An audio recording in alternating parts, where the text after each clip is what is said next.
And we're live. Raw. Hey, Nice. How's it going, guys? We're good. How are you? beautiful day. Good. Let's pretend like we weren't talking for the last 10 minutes. Right? Give me 1 second and I'm going to send this to the story. Okay. There we go. All right. Yeah, let's pretend like we weren't talking for the last 10 minutes. How's the weather? Oh man, just a beautiful day in Minneapolis here, nice and sunny, and It's great. good vibes. What's summer like there? Is it much better than the winter? Summer is hot. Summer gets sticky. Yep. Summer gets mosquitoes. Yeah. Summer can be pretty brutal. I don't know. Like, obviously, some days are better than others, but I think, last summer was pretty bad. Last year was really I hot don't know. summer for Yeah, us. we get the extremes here, like from -30 to 95 and super humid, and like Jim said, the mosquitoes and just the muggy heat. It's not cool. I can deal with humidity. I can't deal with cold. Dude, I gotta say, I might be the other way around. I don't know. Obviously, living here makes sense, but Yeah. Growing up here, get a little bit thicker skin for that, but I don't know. It's hot is hot. That's Hot is all I hot. think. hot is hot. I don't know. Yeah. Though. I will say, like, when I would go to like Phoenix and stuff, being in like 100-degree heat out there, it definitely is easier on you, and you don't just feel just like weighed down and just like, the air is not as thick. That's nice. But yeah, hot is hot. Hot is hot. Vegas heat is fucking intense. Vegas heat's intense. Yeah. Like, even when I was thinking back to 2012 EDC, it was hot at night. It was still 100 degrees at June, night. Yeah. Nuts. Actually, we were just talking about the year both of us were there. 2 years before that, it was like 114 at midnight. That is ridiculous. That's ridiculous. But then 2019, everybody was like all bundled up and we were loving it. We were like, this is fantastic. Yeah. well, that was t-shirt weather for you, right? Shirts and looking for coats and stuff in 2019. Yeah, that was nice. Yeah, I was freezing. I didn't bring enough clothes for that shit. That's exactly what Adrian Got to said. hit the merch booth. Yep. Oh, that's why it was good that they gave us like a free sweatshirt that Dude, year. that was nice. That was clutch. That was super clutch. I didn't even realize it till the last day there. I was like, we had- oh, we get free clothes? Yeah, we had no idea. Who was it? Someone came up and told us, and all right, well, let's go see. And I wear like a 2XL usually. And it's just like, all right, well, what do you guys got? They had like one item, but it turned out to be a dope crew neck. So Yeah, I was going to wear that sweatshirt today, but it's too warm in my apartment. there you go. So people are starting to filter in. So I'm going to go ahead and introduce you guys. Hey, everybody. This is Alex Amaro. This is House Philosophy. And with me today, we have Niles, Shepard, Cam and Jim. They're Insomniac Discovery Project winners and have releases on Box of Cat, Sloth Acid, and In Rotation. And they have an upcoming unreleased on Sloth Acid, Sasha Roboti's label, and it's been getting some huge support, and it's a dope tune, you guys. It's coming out on the 30th, right? Yep. Next Friday. That's right. But first, they're going to be hitting Insomniac TV with a pretty epic fucking stream on a huge fucking boat. Is that accurate? Super accurate. Yeah, I don't even know if boat is. I mean, it is a boat, but I call it ship. Yeah, it's a ship. Massive vessel. It's a tanker. The tanker. It is. Yeah. It started out as an oil tanker in 1942. It was built, and then some company converted it. It was in World War II. It was in Tokyo Bay when the Japanese surrendered, if you can believe it or not. And then it was converted to a Great Lakes iron ore hauler. And so that's what it carries now. These little pellets of iron ore fill up these massive cavities, and we got to play on top of one of the cavities. That's so crazy. I'm going to ask you guys about that later because I really want to find out how the fuck you managed to score being able to play on a fucking tanker. That's crazy. Yeah, we'll get into that later. For sure. But first, let's talk about how the two of you guys met and started making music together. Can you tell me about that? Sure. Yeah, let's see. Well, we met probably 2010 or 11, around there. Yeah. I had been DJing in Duluth, Minnesota, where I went to college. where you can see a lot of the big boats, big ships. And I was doing my thing up there, came down to the cities a bunch for shows, and I think Jim and I actually both entered a DJ contest to play before Afrojack. And where did we meet? I think it was basically just mutual friends Yeah. connecting us at that show. Hey, you got to know this guy. He does some cool stuff up in Duluth. Hey, you got to know this guy. He's doing a bunch of stuff down in Minneapolis, being me. And yeah, we were just, being kind of the same age and mutual friend group, started seeing each other at those social events like you do, create the community around you, Right. Meeting people at that time and kind of starting your journey together at it. And so it was cool. We got to, I don't know, I think it was probably DJing in friends' basements first. Your guys' basement. Probably our We had a basement. party house. It was called Aiden All Day All Night. Oh, damn. It was pretty much the go-to spot pregame and go-to spot after shows, and full DJ setup in the basement. Yeah, just Like one time Zed came over after his show at one of the bigger venues here, and I got to play drums with Zed in the basement of this house with I don't know, 7 people around. It wasn't crazy, but You guys beat me to the punch. I was going to ask you about that. How the fuck did you get Zed to come to your basement, to your rave cave? Rave cave. Gotta give credit to my buddy Matt Ringo.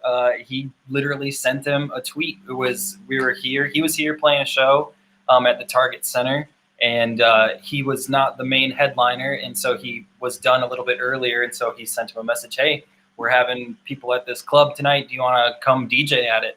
Sure enough, somebody connected with him, gave him a phone call. I believe they started texting a little bit, and before you know it, he was over at this club, DJ'd for a little bit, and it was daylight savings, and so the club had to shut down early. It was 1 a.m. instead of 2 a.m., and so we were like, well, we're all going back over here. Do you want to come? And he said, yeah. So, yeah. And he came back, and it was super low key. There was probably, maybe 15 people total. And including Grammatic was also there. He came. And it was a really weird main event. It was an interesting event, to have all of them. Yeah. But it was great. And, they hung out until pretty late in the morning, and got him home back to his hotel safe, and he went on to win Grammys. So I wasn't there. I was up in Duluth for school still. Yeah, and, it's a different group. Heard all about it. Yeah, mutual friends, and it was great. What a crazy night! To have 2 fucking icons in dance music end up back at your house, just spinning records in the basement, right? Playing my drums. Yep. Yeah. Did Zed actually play your drums? Yeah, there's videos of it on the internet. Yeah, it totally happened. Yep. It's actually, they're playing over a Low Steppa. Well, not Low Steppa. Low Steppa before he became Low Steppa. Will Bailey track. Bailey. Yeah, yes. They're playing over a Will Bailey track. It's great. Good track. Yeah. Will Bailey's been in the game forever. Oh, he's OG. That guy's been so many different people. Yeah. Yeah, he really has. Successfully. Every single time, too. Think about going from Fidget House to Electro to Moombahton.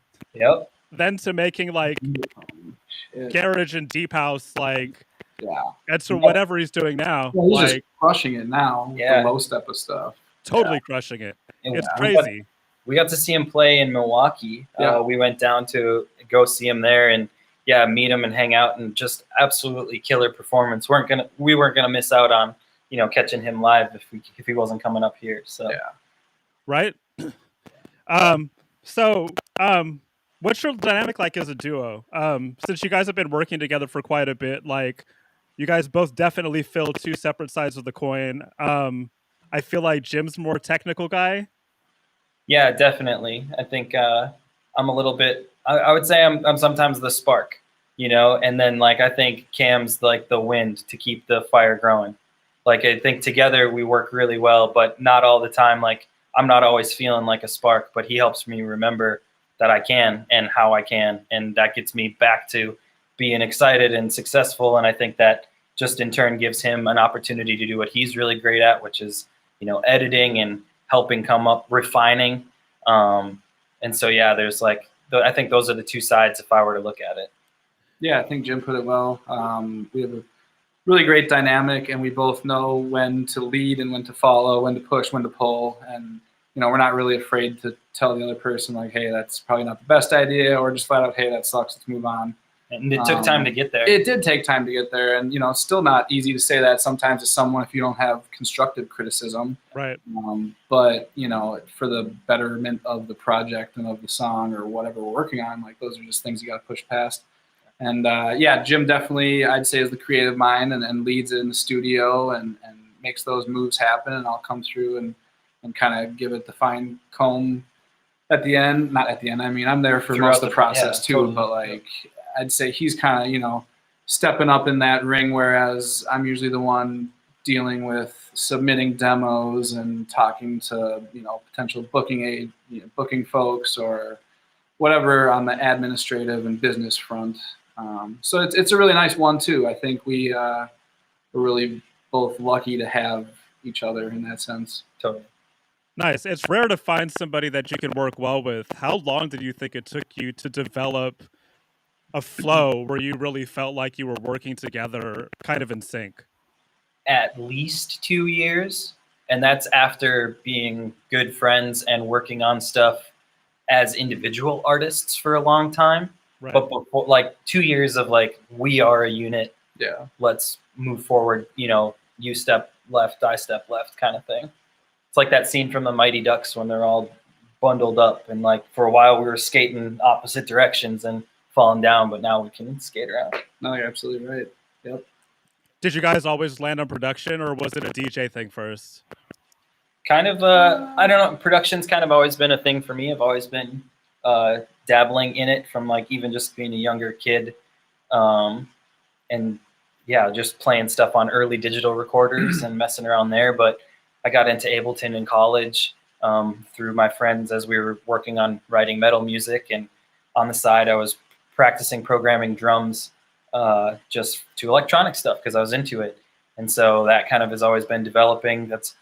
Back to how we met. One of our earlier performances is I would bring my drum kit to stuff and he would DJ and things like that. So we have a lot of history in that, and that's working together. That's, talking in a musical language at a time. And we opened for Above and Beyond one time where I was on the drum set, he was DJ, and I made him DJ off Ableton for it, which is not what his forte is, but he stepped up and made that happen because I needed a click track and we were trying to do some cool things, and it worked out. We performed well. It was crazy. Yeah, definitely. For me, it's probably the DJ realm. I was going to a bunch of shows and just wanting to know what's going on up there. Had a buddy in Duluth that had a pair of decks and was like, all right, I got to figure out what's going on and learn how to play music through those because I just want to control a crowd. Seeing, like who was my first show? Tiesto and then Sander Van Doorn, like 2009, I think, when it was like the big peak room. Tech trance, tech house, like weird, not yet big room, but getting there. Getting there, exactly. And so those were kind of the guys that I was first exposed to, and then I just started DJing and eventually kind of kicked it into production mode. And Jim and I were making songs together, and we were like, okay, well, whose song is this? Is this a Cameron Windsor track or a Drum Cult track? And we're like, well, what are we doing? Like, let's make a name and start making shit happen. So that's when we started figuring out the name and then the branding and where to go with it. Kind of the whole concept. Yeah. Yep.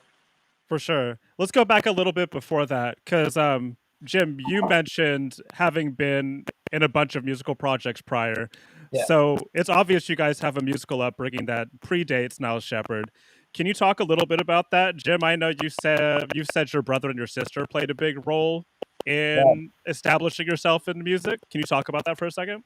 Yeah, definitely. So I'm the youngest of 4 kids, and my 2 older sisters were really involved in dance.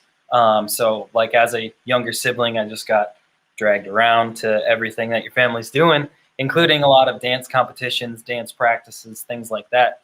I think subconsciously that really played a big role now, like thinking back on it. But by the time I was in like middle school and high school, my friends and I were always listening to music while we were skateboarding, and it was always like fast paced stuff. So it was either like metal music or trance, kind of stuff. And so I always kind of had that good feelings for electronic music.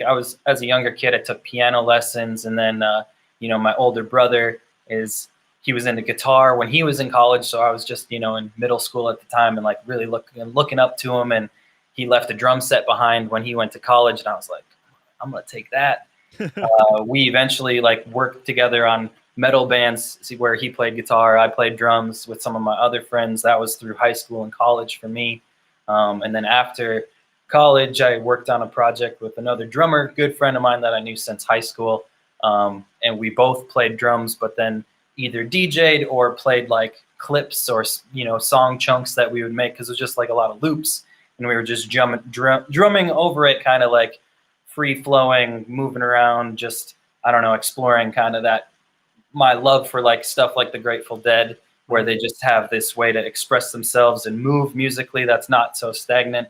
And we just really loved that kind of feeling. We'd have other musicians come in, guitarists, things like that. And then, yeah, eventually, as life goes on, he moved to Nashville. He's doing some successful projects down there now. And so that left me alone. I started working on my own music. And that's when Cam and I really continued to develop our musical relationship, because we had been performing at stuff together, both DJing or if I was, drumming or something. But yeah, that's kind of my long path there. And Cam, you grew up with sports in your family, right? So how Yeah. did you eventually find your way into really appreciating music as a musician? Yeah, that's a good question. I definitely grew up more so on the sports end of the spectrum, going to tournaments on the weekend and games on the weeknights. But, I always loved music. I would always have like VH1 or MTV or BET on, playing whatever music video was hot at the time. And I think probably around like college, I really started to explore more and like dive into what I was interested in, and kind of want to like I said, when I would go to those shows and just see the DJ like controlling the crowd, I want to know what was going on. And like, as naive as I was at the time, like I didn't know anything about it. Like I thought they were up there like twisting like a fucking synthesizer and like sound and shit, not like, just mixing two tracks. So which obviously some of them were actually. Like I saw Paul Van Dyke as one of my first shows, and he's got a pretty expensive. Oh, he's got a live set. So, yeah. Yeah. So I mean, I guess some were, but like my first Tiesto show, he was definitely just mixing decks. So I don't know. That's kind of when I dove headfirst into it. And like I said, I skirted by on the DJ side more than the production side for the better half of my time in music. And then once Jim and I connected, it's kind of just been like, all right, let's focus on making the best music that we can together.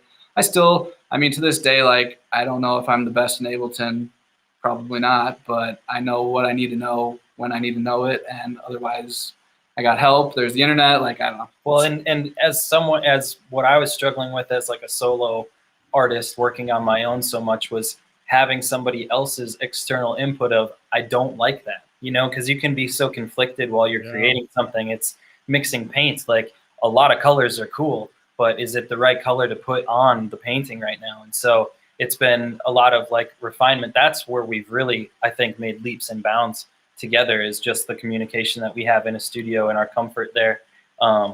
It's fun. It's really fun to work on something together, especially when, like he said before, you're both pushing or pulling at the same time.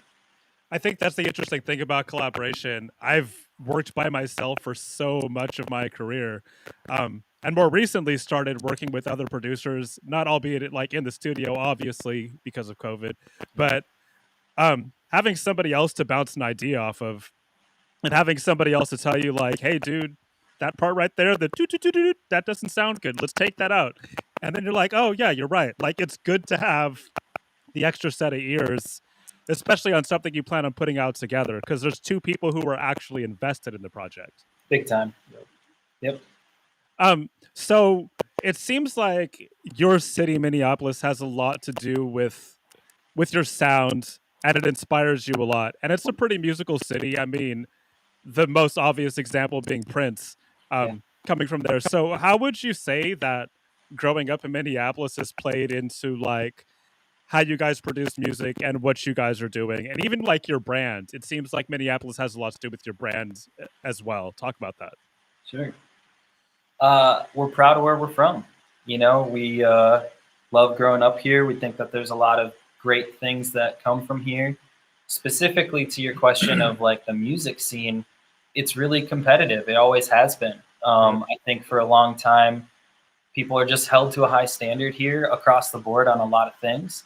Art specifically being one of them, especially once you get someone so legendary and once in a lifetime like Prince. Yeah. I think that a lot of people just all of a sudden aim a lot higher than before. And so that I think that competitive spirit is a lot of what drives us. But on the same token, I don't think there's a lot of love for the Minneapolis electronic scene. It's all underground. All the people who are doing the biggest stuff really have to work for it, even on the biggest scale here to some degree. Right. And so, because it's not everyone's trying to come tour up here, even when things are at full capacity and in the full swing of events.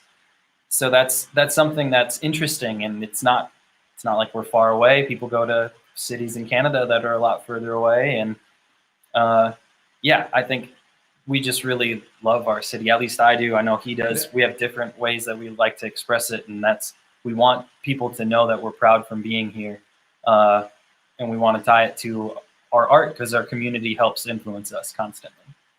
Yeah, absolutely. Jim hit it right on the head there. I don't know if you saw like our sweatshirt that we made probably a few months back now at this point, but the scene was like basically a little lake scene with some pine trees and like a little ghost and some water and stuff, and just kind of trying to show where we're from without really like shoving it in your face. And like the song that we have coming out next week, we sampled a loon, which is the state bird, and so it's a pretty interesting sound. If people aren't familiar with it, they can hear it next week in the track.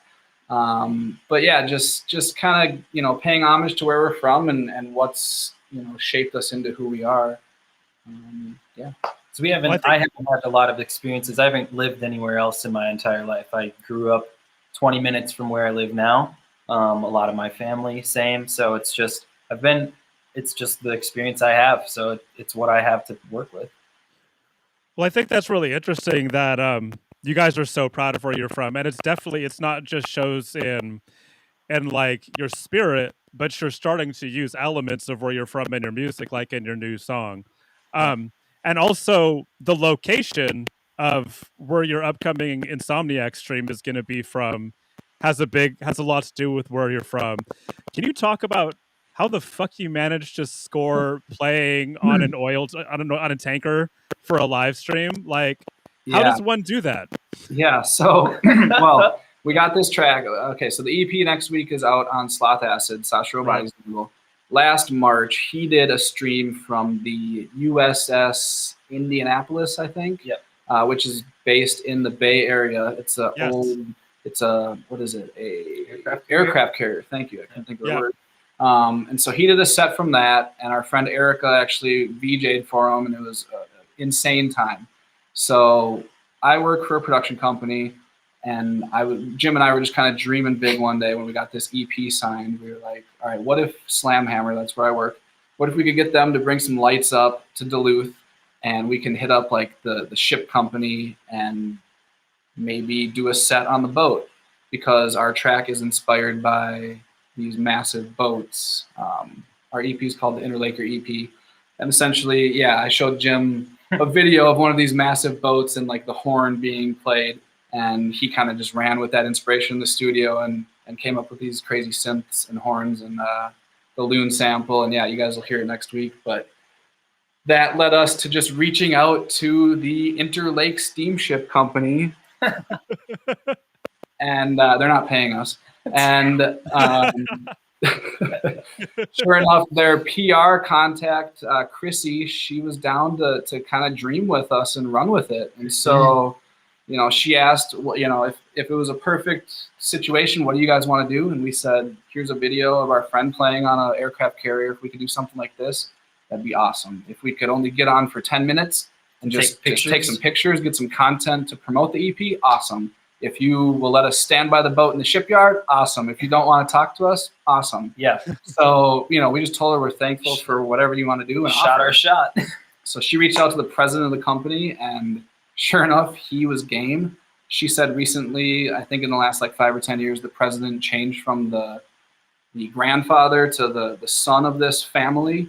So Right. she was like, you're probably lucky that you're not dealing with grandpa, because he's a 75-year-old man and wouldn't have known what a DJ set is and would have shut it down. But the son was down to play ball. So yeah, we met her up in Duluth, Minnesota. We had like 5 days to throw it all together after we got confirmation. It happened fast. Just happened real quick. We pretty much had 1 day to like decide. It was like, all right, well, if the weather is bad, we're going to go for it because this is the only day. So, and Duluth, Minnesota is really questionable. Like, it's right on Lake Superior, and like just the lake effect up there can change the weather drastically. Like, you can be 10 miles out on the highway on the way there, and it can just be like 20 degrees different when you get to town and snowy or rainy or what have you. So yeah, that's kind of how it all came together. Do you got anything on it? I mean, yeah, I mean, it was mostly, again, Chrissy helping us out with just letting us make it happen. She was able to dream with us, because really it was just seeing Sasha's thing, and we were talking about different ways we can promote, right? You know, it's important for us to try to let people know we got some new tunes, and we're super excited about it. And I don't know, it just kind of, everything kind of kept going right. You know, we really just sent those songs right to Sasha. We had a release with him last summer, and we were super stoked on it. It did really well. People loved it, played out. We were bummed we didn't get a chance to actually run it for like a full summer, you know, proper summer. But we figured, hey, well, let's just try to do it again. And he loved the tracks right away. And yeah, so everything just kind of keeps clicking into place. Well, that's truly like a remarkable story, not just being able to promote it at such an iconic location, but like being able to have your music signed to such a cool, innovative, forward-thinking label. So how did you guys initially hook up with Sasha? Was that something, did you just send him tunes, or did you know him ahead of time? We've known him for a few years now. He came through Minneapolis and played a few shows. And I think was that both of us, or just me? You played the first one. I opened the first one just as Cameron Windsor before we were like doing Niles Shepard stuff. Yep. And then we opened up the last couple. two that he's been here, I think. Yep. And then we saw him at Electric Forest, and we got to play there for the Discovery Project, and just kind of mutual friends. And just, yeah, seeing him at all these places, we developed a friendship. And we were going to go actually to Paisley Park with him one of the times that he was here, but it was during a blizzard. And so Paisley Park got shut down early or something, and our reservations were canceled. So that was pretty whack. But we ended up going with Justin Martin a few years later. That was fun. Nice. More on that another time. But yeah, Sasha's a great guy. Actually, I have to give him credit for the whole boat idea, because he's the one that kind of pushed us. He was like, well, do it. Why don't you reach out to him and just see what happens? Do it. And we were like, all right, we will. Just you wait and see. And like, we had no idea it was going to happen. Yeah. So yeah, he's been a great, role model and mentor, and Big time. person that we can look up to and just kind of run things by. Definitely value his friendship. In his ears. I think it's important to note that the power of shooting your shot, not just in maybe sending music to people that may also be your friends, but the power of like contacting a shipping company and asking if you can DJ on one of their boats. Yep. You can't be afraid of that, especially in the music industry, because nobody's going to help you out but yourself unless you ask. Exactly. Closed mouths don't get fed. This is true. This is true. You guys mentioned the Discovery Project. Interesting factoid. When you guys won the Discovery Project, I was actually working editorial for Discovery Project, and I was the one who sent you all of your interview questions and did your write-up for the website. Look at that. Because when I was doing my research for this, I went back and read it, and I was like, hey, I remember these answers for some reason. That's awesome. Sneaky. I did not know that. Yeah. So let's talk about the Discovery Project, because I've seen how important it is for people's careers, and how much just the cosign from Insomniac can really help move things along for you. How did you see that playing into your career? How important was winning that Discovery Project, and then moving forward, how did that work for you? Yeah, like at first, I don't think we really realized, because we were just really pumped to get the accolade, like the fact that somebody was like, we kind of like that.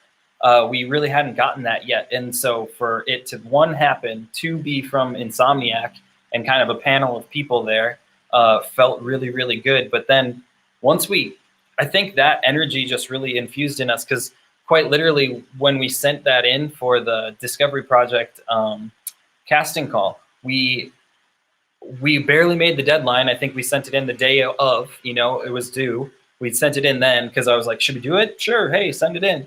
And then we forgot about it. Like, we went to Vegas, we played EDC Vegas, which was insane. We came back and we were like, wow, well, that was fun. I wonder if we'll get to do anything else like that ever again. Thinking we'll never do that again. Like, that was just a once in a lifetime thing. And then sure enough. And then boom, it all kind of clicked. And so we just got really excited to go out to Michigan and play. But then, yeah, I think once we got dropped into that pond, we started swimming real fast because we were doing well. It was just fun. We just had a lot of fun. Yeah, I think we both were pretty blown away when I got the phone call. Like, I remember I called Jim, and I don't think I've ever asked someone, like, "Are you sitting down?"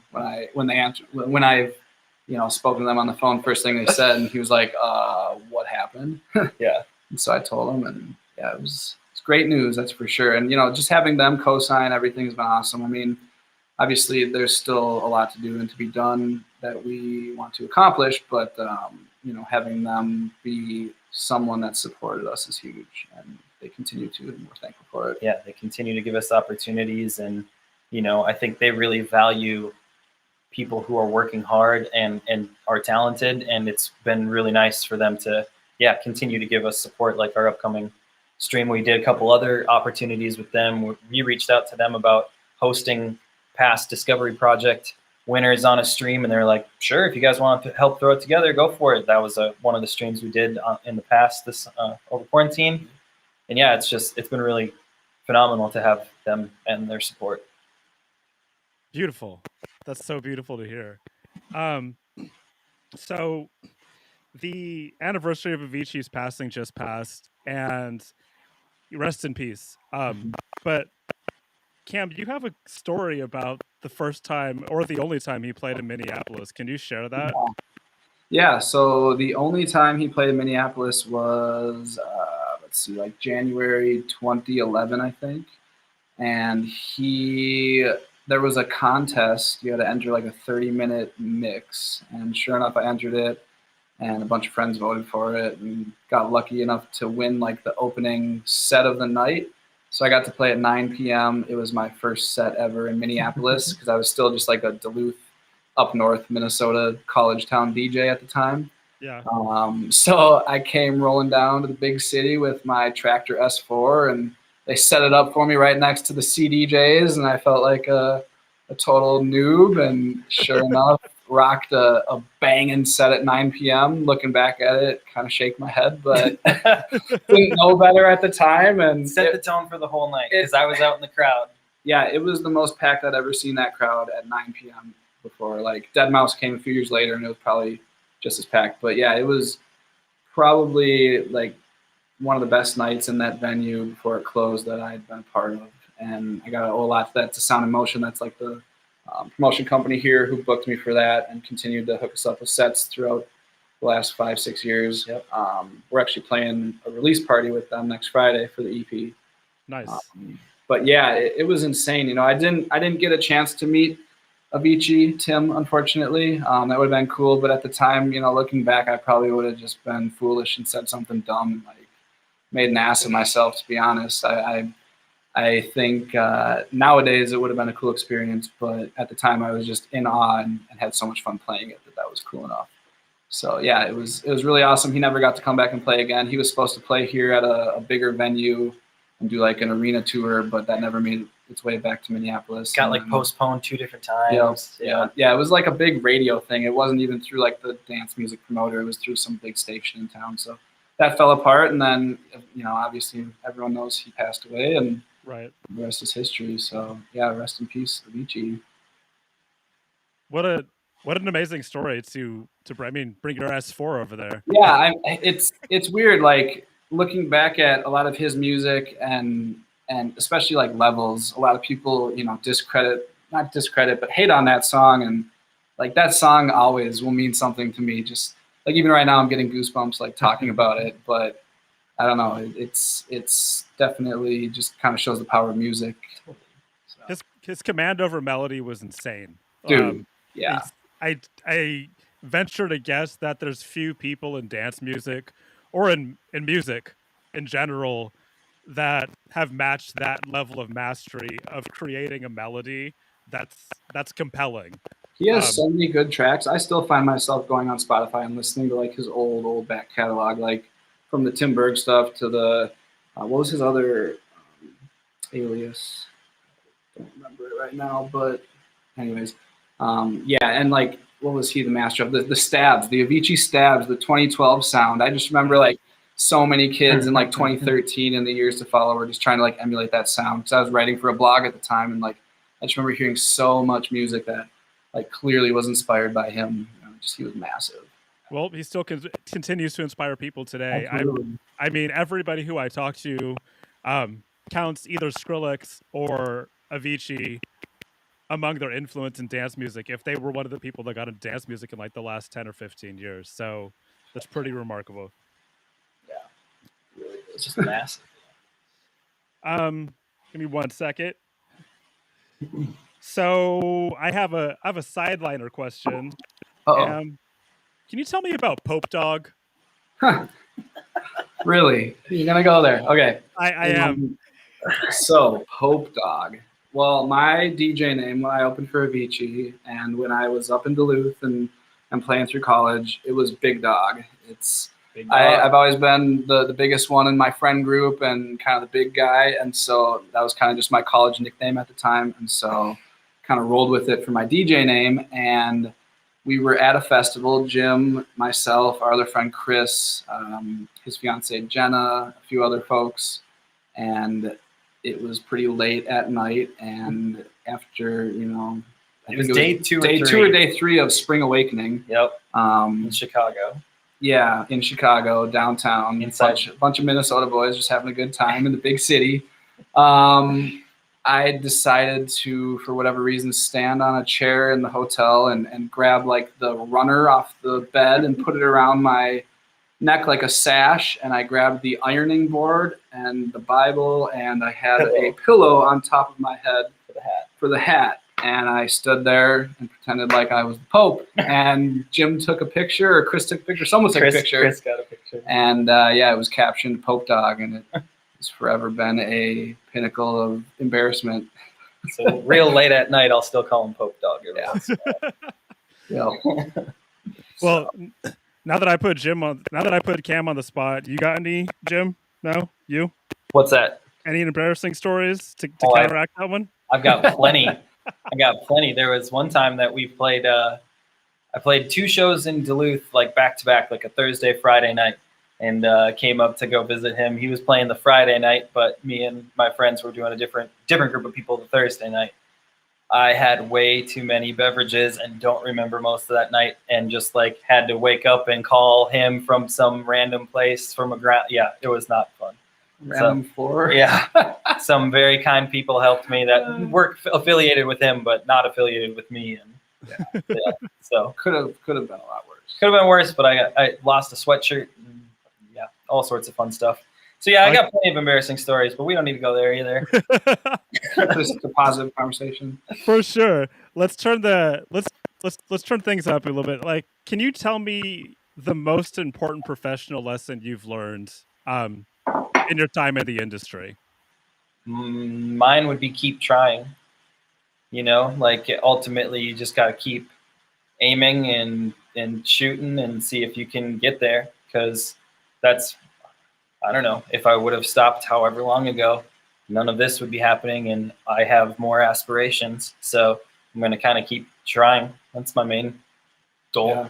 Yeah, that's a great one. Don't give up. I also would have to say probably just connections are huge in this industry. Everyone knows it's such a small world. Don't burn bridges. You never know who you might see down the road working at a different job, or booking shows for a different venue, and I just think you could shoot yourself in the foot real quick. If you're not respectful and generous and open-minded and conscientious, and then just be a good person. Do unto others how you want to be done to you. I think that's kind of the main thing there. But yeah, just don't burn any bridges. I totally agree with that. I always tell people when they ask me that question, is to be nice. Because like you said, it's a small industry. Cam, I mean, me and you actually interacted with each other previously at my last job at Dubset. Yep. And then we didn't even realize it until after we had already been talking on the internet for a little Right. while.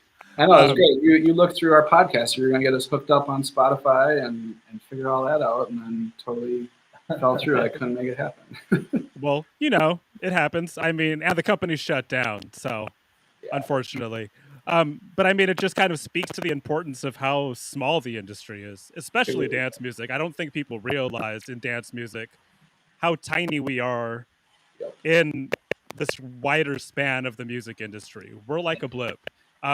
And you're no more than 2 or 3 degrees of separation from everybody at the top, even if you're just a local DJ and you don't even know it. So it's important to just be a cool person and not be an asshole. Exactly. No, it's very well said. Like you said, 2 or 3 degrees pretty much separates everyone in this game, and whether you know it or not. So yeah, absolutely. So what we're gonna do now is wait, one more question. So now that I talked about professional side, let's talk about the production side because we have a bunch of producers in the chat right now. What's your go-to synth or your go-to VST? The top 3. Well, let's see. There's okay. My top synths. We have what I mean, I'm totally blanking. Well, are you thinking in the box? Well, no, I don't out know. of the box, the Prophet. Yeah, we have a Prophet that we love, Prophet 08 that we use that's on every song. Something out of that is on every song, whether it's just like white noise, right, or whatever. That having a piece of analog gear is great.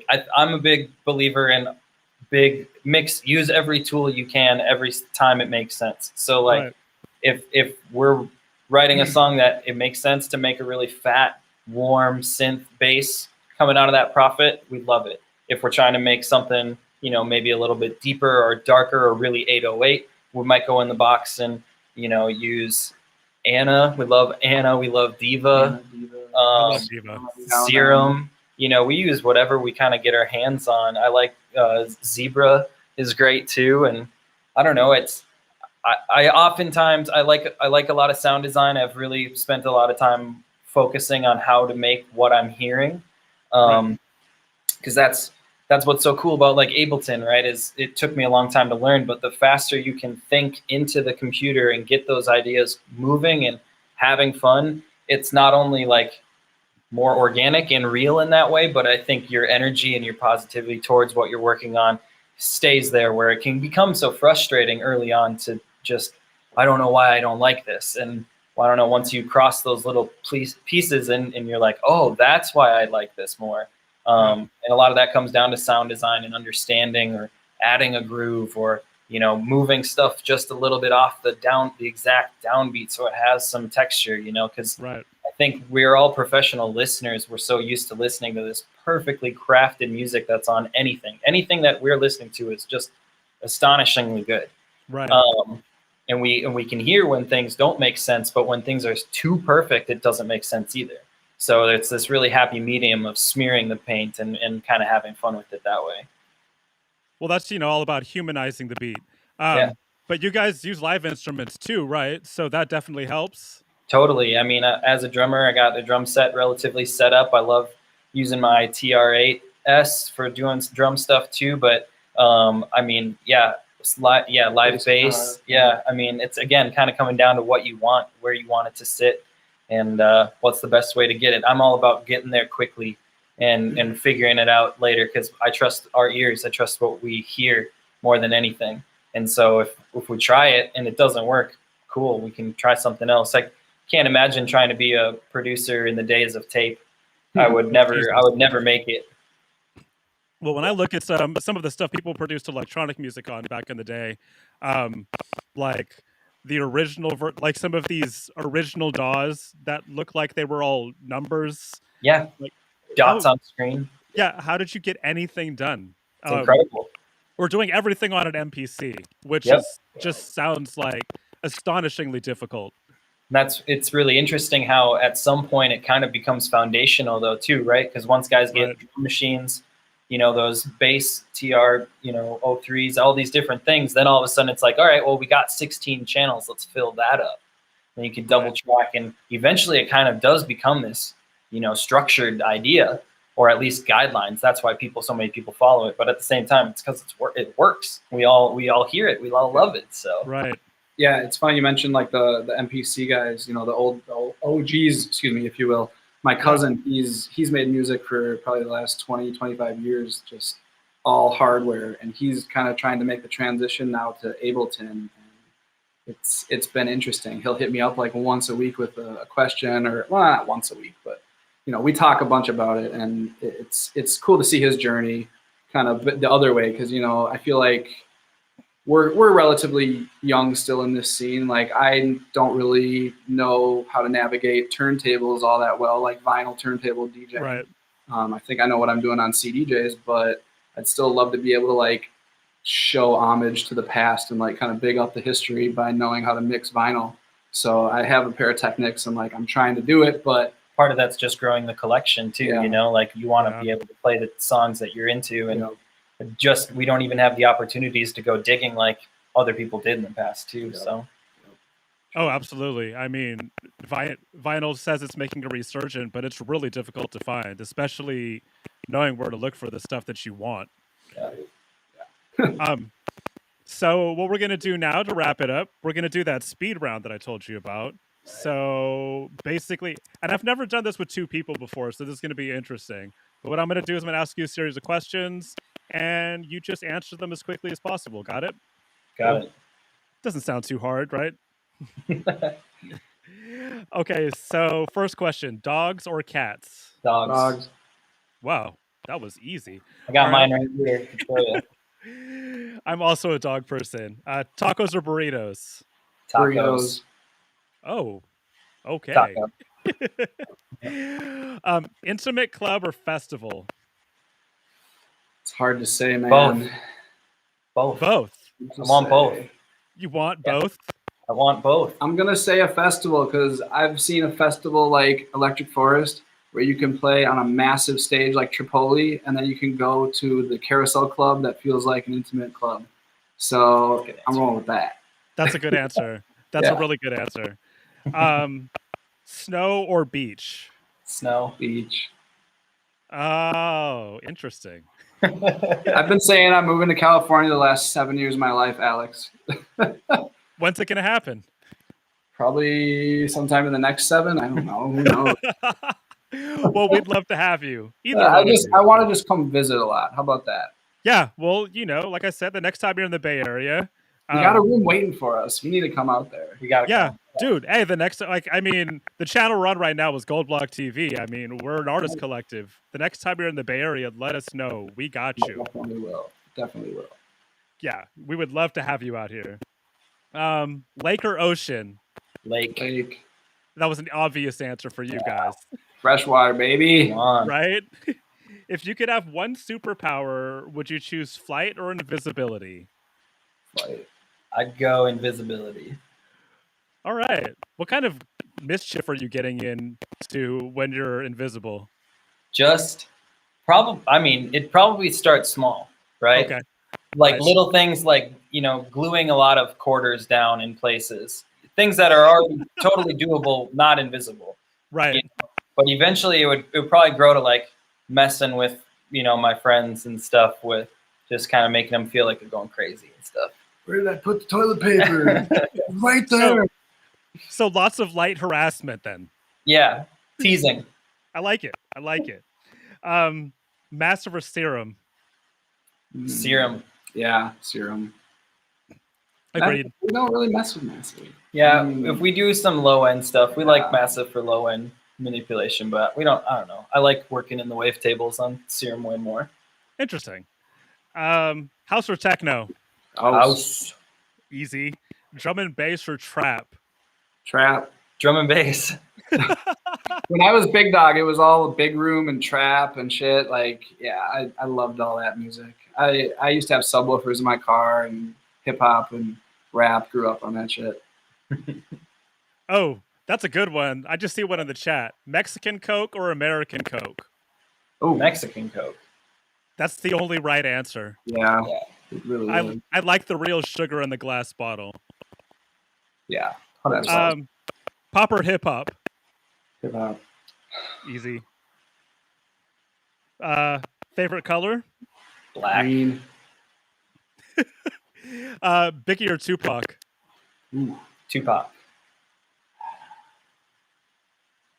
I just got to be against the grain and say Biggie then. Even though I'm from the Bay Area and Tupac is the reigning answer out here, I'm a Biggie guy. Yeah. Carl Cox or Chris Lake? Carl Cox. Carl Cox. Carl Cox. Oh, yes.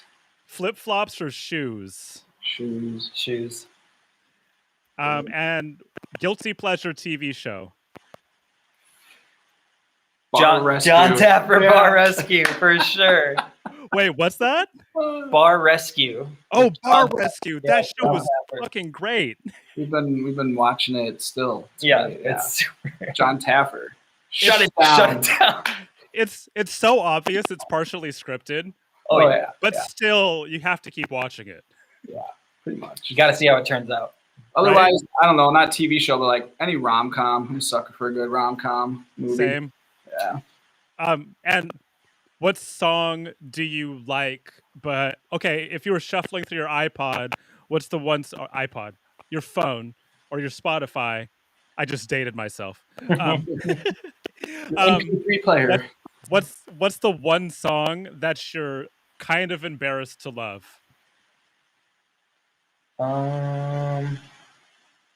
Well, the other day, it's not on my thing, but I have Sirius XM, and I was listening to 90s on 9, and a Backstreet Boys song came on, and I definitely sang the whole fucking thing. So I guess I don't know. I don't care who you are. Yeah, Man, mine would probably be Coco Jumbo. that's a good one. That's probably my That is a jam. really good one. I'm gonna admit this. One year, my most listened to Spotify album was Alanis Morissette, "Jagged Little Pill." It's legit. Just gotta live your life. Hey, man, you got to sing those out loud. Love it. Well, that's all I got for you guys. I'd like to thank you, like a huge thanks for coming on the show today. It's a lot of fun Thank having you you. in. Yes. Did you guys want to give one more plug to your new EP and your stream coming up? Yeah, tell him, Jim. Yeah, so on April 30th, we have a new EP coming out. It's Interlaker EP on Sasha Rabati's Sloth Acid label. Just a couple days before that. On the 28th, Wednesday next week, we are streaming on Insomniac TV. I don't believe the whole lineup is announced yet, so I won't say anything, but we are on at 8 p.m. Pacific time, streaming from the 836-foot Lee A. Tregurtha vessel in the Fraser shipyard of the Twin Ports. The Check it out. inspiration for the whole Yeah, EP. We inspired literally the whole got to go EP. on it. So Yep. it's pretty So, epic. We had some really great people come, an incredible drone operator, really great camera guys. It's going to be something pretty epic. That is inspiration to everybody to shoot your shot. And if you want to do something from a very strange location, just fucking go for it. Just ask. Exactly. That's all you got to Yeah. do. Why not? Just ask. Well, thank you guys. Thank Thanks, you Al. for being here. My name's Alex Amaro. This is House Philosophy. I'm here every week from 1 to 2 p.m. Pacific. I'm signing off. You guys stick around for a second after I sign off. Thank you so much for tuning in to Gold Block TV. Peace. Thanks, everyone. Please.